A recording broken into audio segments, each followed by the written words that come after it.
Dasara season ని చూసి చూడనట్టు వదిలేసాం. కానీ ఈ దివాళీకి సాలిడ్ సౌండ్ చేస్తామంటూ సిద్ధమైపోతున్నారట మన మూవీ మేకర్స్. అది కూడా 1-2 కాదండోయ్, ఏకంగా 4 సినిమాలు లైన్లో ఉండటం విశేషం. ఇంతకీ ఈ దివాళీకి పేలడానికి సిద్ధమైన ఆ బాంబులేమిటో మీరు చూసేయండి.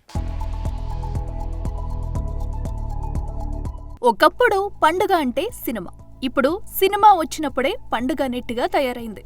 గత దసరా సీజన్ ఇది ప్రూవ్ చేసింది కూడా. దీంతో పండగలకి మేకర్స్ పట్టించుకోవట్లేదన్న క్వశ్చన్ మొదలైంది. కానీ అబ్బే అదేమీ లేదంటూ ఈ దీవాళి పండక్కి ఏకంగా 4 సినిమాలతో సాలిడ్ సౌండ్ చేసేందుకు రెడీ అయ్యారు మన మేకర్స్. 16న మిత్రమండలితో వచ్చేస్తున్నాడు ప్రియదర్శి. ఇది జాతిరత్నాలు మ్యాట్ తరహాలో బాక్సాఫీస్ వద్ద పేలుతుందని గట్టి కాన్ఫిడెన్స్ చూపిస్తున్నారు మేకర్స్.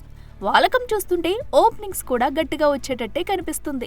అయితే ప్రియదర్శికి రెండో రోజే షాక్ ఇవ్వడానికి రెడీ అయిపోయాడు సిద్ధు జొన్నలగడ్డ. 17న తెలుసు కదాతో జాక్ ఇచ్చిన షాక్ ని మర్చిపోవడానికి సిద్ధు ఎంట్రీ ఇస్తుంటే నన్ను తక్కువ అంచనా వేయడానికి లేదంటూ అదే రోజు బరిలోకి దిగుతున్నాడు ప్రదీప్ రంగనాథ్. వాస్తవానికి టాలీవుడ్ హీరోలైన సిద్ధు ప్రియదర్శిల కన్నా ప్రదీప్ డూడ్ సినిమాని గట్టి సౌండ్ చేసేట్టు కనిపిస్తుంది. ఎందుకంటే లవ్ టుడే డ్రాగన్ తో ఇప్పటికే యూత్ లో మంచి ఫాలోయింగ్ కుట్టేసిన ప్రదీప్ హీరో అవడం ఒకటైతే, టాప్ తెలుగు ప్రొడక్షన్ హౌస్ మైత్రి మూవీ మేకర్స్ నిర్మించడం, ప్రేమలో తర్వాత మామితా బైజు హీరోయిన్ నటించడం డూడ్ కి బాగా ప్లస్ అయ్యే ఛాన్స్ ఉంది. ఇక గత దీపావళితో హిట్ కొట్టిన కిరణ్ అబ్బవరం కూడా మరోసారి ఈ దీపావళి బరిలో దిగబోతున్నాడు. మరోవైపు థియేటర్స్ దొరకట్లేదని సింపతి కార్డు కూడా ప్లే చేస్తున్నాడు.